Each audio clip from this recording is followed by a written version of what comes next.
Hi guys! Magandang gabi! Welcome back po dito sa Gandara Asaria Channel for Showbiz Update. Andito na naman nga po akong muli nagbabalik. Ang nagmamaganda ninyong kachismosang Kim Pao, wala na pong iba. Ang lokareta si Gandara SRU upang magatid sa inyo ng latest update and fresh happenings patungkol kina Kim Chiu and Paolo Avellino. And para sa gabing ito, nako, madami-dami tayong pag-uusapan. Isa na dyan, ang pagka 103 million ni Paolo Avellino. Nako, grabe, naabot niya yun, 103 million plus. Tapos si Kim Chiu naman, yung kanyang magandang hangarin, again, ang aga-aga, January pa lang ha, naninimula na naman ng mga bashers at binabatikos ang kanyang magandang hangarin para sa kanyang closet bazaar. At the same time, ang post at pakiusap ni Nang Star Magic. Pero bago po ang lahat, sa mga di pa nakaka-subscribe, dito po sa ating channel, pakiclick lang na ating subscribe button at notification bell na nariyan sa baba upang kayo'y maging updated at ma-notify tuwing may bago po tayong chika at balita hinggil sa Kim Pao. Basta mga balita na may kinalaman kina Kim Chiu and Paolo Avellino, sagot na po natin yan. So, ngayong gabi, unahin po nating pag-usapan ang tungkol po dito sa pagbabatikos sa Pa-Closet Bazaar na in-announce ni Chinita Princess, na kung saan ang maiipon po niya rito ay ibibigay po niya sa charity. Ngunit batikos kay Kimi, bakit hindi na lang ipamigay daw sa mahihirap? Madami naman siyang pera. Grabe naman, parang obligasyon ni Kimi pa ang palamunin ang buong lipunan. Grabe naman, porke may pera, porke mayaman, obligasyon na ang di ba yan naman po ay kawang gawa. Dapat kayo matuwa na lamang dahil si Kim Chiu ay may gininto ang puso. Grabe rin talaga minsan yung mindset talaga ng ibang Pilipino, hindi nakaka-proud no? Kaya naman tayo po ay lalong lumulubog dahil sa mga ganyang mindset. Anyway, post po ni Pinoy Trending, Kim Chiu, inaanyayahan ang mga fans sa kanyang closet bazaar. Para bang sila pa ang may trust issue kay Kimi. Para siguro iniisip nila, ibebenta para magkaroon ng pera sa halip na ibigay na lang sa may hirap. Like, OMG, sa dami pinagdaanan ni Kimi, siya po ang dapat na magkaroon ng trust issue. Kasi, unang-una, hindi naman niya obligasyon ang palamunin ang lipunan. Nagigets niyo ba? Na-O to the M to the G talaga ako. Kung tutuusan, dapat gobyerno ang gumagawa ng ganito. I mean like pera na niya yan kung tutuusin, 'di ba? So sino sila para questionin si Chinita Princess? So pera niya yan, so siya po ang may karapatan magkaroon ng trust issues. Kung ganyan naman yung taong tutulungan mo, like yung galing mang Westchon, di bali na lang, di ba? Ang hirap talaga tulungan na sa atin pong kapwa Pilipino. Daming daming dada. Kaya mas maganda talaga sa charity na lang ibagsak ni Chinita Princess ang kanya pong ibibigay. So anyway, sabi dito, nagpaabot ng special na paanyayaya si Kim Chiu sa kanyang mga fans na dumalo sa kanyang closet bazaar kung saan ibebenta niya ang ilan sa kanyang mga damit. Ayon sa aktres, ang presyo ng mga items ay abot kaya lamang na naglalaro mula 50 pesos hanggang 2,000 pesos para mas maraming tao ang makasali at makabili. Hindi lang ito basta pagbebenta para kay Kim, dahil nilinaw niya na ang lahat ng malilikom na pera mula sa bazaar ay ibibigay sa charity.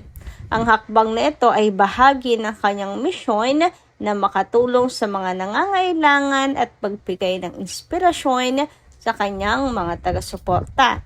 Sa kabila ng mabubuting intensyon ng aktres, may ilang netizens na hindi natuwa at nagkomento na mas mainam daw na sana kung direktang ipamimigay na lamang niya ang mga damit sa kanyang mga fans, lalo na't marami naman siyang pera.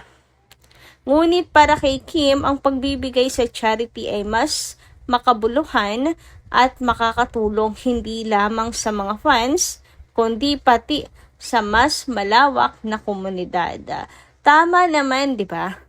Mas mas makabuluhan talaga kung magbibigay po siya sa charity. At the same time, ang mga fans willing suportahan ang advokasya nito ni Kim Chiu, hindi ba? Ang mga fans po ni Kimi sang-ayon. Kaya kung wala naman pong magiging ambag, shut up na lang, hindi ba? Ayun. So, magsisimula po ito January 28 to February 1, 2026. Anyway, dumako naman tayo ngayon dito sa 7th VP Choice Awards sapagkat nais natin congratulate ang Kim Pao dahil sila po ay nominado sa Love Team of the Year. Sina Kim Chiu and Paula Virino or Kim Pao. Grabe, nagsisimula pa lamang po ang taon pero nominado na po agad-agad ang Kim Pao. Anyway, binati rin po sila ng congratulations ng Star Magic. Meron nga rin po silang post kung saan, ito nga po, they are rooting for Kim Pao din. Diba, nananawagan po sila para sa 7th VP Choice Award under the Love Team of the Year category. So, kasama po dyan ang Kim Pao sa kanilang Iflinex. So, nawa po ay masuportahan natin sila Kim and Paolo. So, para sa mga hindi pa alam kung paano bumoto, pumunta lang po kayo sa Star Magic account sa FB. At the same time, i-click po ang mga link na kanilang inilalagay po sa caption. So, yan po ang paraan para makaboto. Ito po ay sure, mga kakimpaw ha. Hindi po ito katulad ng mga mema na poll o botohan na ginagamit lamang po ang Kimpaw at iba pang mga artista para magparami lang po ng followers. Ito po ay legit na i-share din ng Star Magic para sa 7th VP Choice Awards. Naway masuportahan po natin sila Kim and Paolo. Patunayan po natin ang lakas ng pwersa ng mga Kimpaw fans. Samantala, another congratulations naman kay Papi Paolo. Grabe, wow na wow, sapagkat ang kanyang ad sa Salon Pass ay grabe, naka 103 million views lang naman po. Huwag ka ganyan. Grabe, ang laki, no? Ibang-iba po sa mga ibang videos. Grabe, napakalakas. 103 million. Congratulations, Papi. Ito po ay para sa kanya endorsement na Salon Pass. So, ayan. Nawa ay masuportahan nyo din yung mga advertised at mga product na in-endorso nila Kim and Paolo. Samantala, dumako naman po tayo ngayon sa pagbabasa ng mga comment na ating mga kakimpaw hinggil sa nagdaan nating balita. Shoutout po, Ma'am Rose Coranas, maganda rin gabi. Ayon sa kanyang comment, baby, she knows nothing about KP. It's private but not secret. It's just that they want to make it private. They can't ruin what they don't know. Yes, true. Ayan na nga ang sinasabi natin. Yan din po ang kagandahan sa pagiging private, hindi ba? So, less po na hindi open book, mas mahirap po silang sirain at wasakin, lalo na po ng mga bashers kasi limitado lang ang kanilang nalalaman. Ayan, ganyan po mag-alaga ang Kimpaw sa kanilang relasyon. Talagang sila po ay seryoso sa isa't isa. Siyempre, kung talagang mahal yung isa't isa, iingatan nyo, hindi ba? So, ayan, wala naman tayong pakialam sa mga taong hindi naman po kilala sina Kim and Paolo at walang nalalaman sa kanila. So, pas na po yung mga ganyan. pas na lang po sa kanila, iwas na at kumbaga lagpasan na lang po natin sila, no? Tsaka isipin nyo na lang na hindi nila alam ang katotohanan. Kaya sila puro ngaw-ngaw sa Kimpaw. Samantala, ayon naman kay Mamila Carillo, tadhana na ang tumatawag sa isang dibdib na hindi makatanggi sa kanilang future sa buhay. Pau, ikaw na ang liwanag sa aming mga fans, solid senior na nagtitiwala kami sa senior. Nagtitiwala kami pa sa iyo para sa future niyo ni Kim.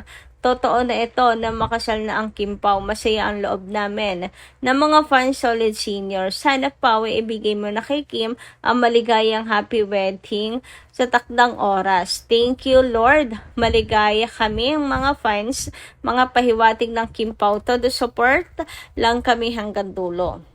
God bless always forever Kimpaw. Iwasan na masira and please take care. Take good care. Two of you, si Lord ang bahala sa nega bashers. Basta tuloy-tuloy lang Pau ang kasal mo. Ayan, sa buhay. Nandito lang kami hanggang dulo. So, alam niyo kung mayroon man ako nagustuhan dito sa comment niyo, Mamila Carillo, yun po ay yung sinabi niyo na sana ibigay na ni Paulo kay Kim ang maligayang happy wedding sa takdang oras. Ayan, naniniwala kasi ako na God's perfect timing or takdang oras, wala pong makakatalo doon. Hindi ba? Kagaya na lang nangyari po sa Kimpaw. Do you think if ever man na yung sinabi ni Pau na makatrabaho niya si Kim, ayan, magiging ganito ang Kimpaw? I mean, aabot pa tayo sa ganitong punto? Di ba hindi? God's perfect timing talaga.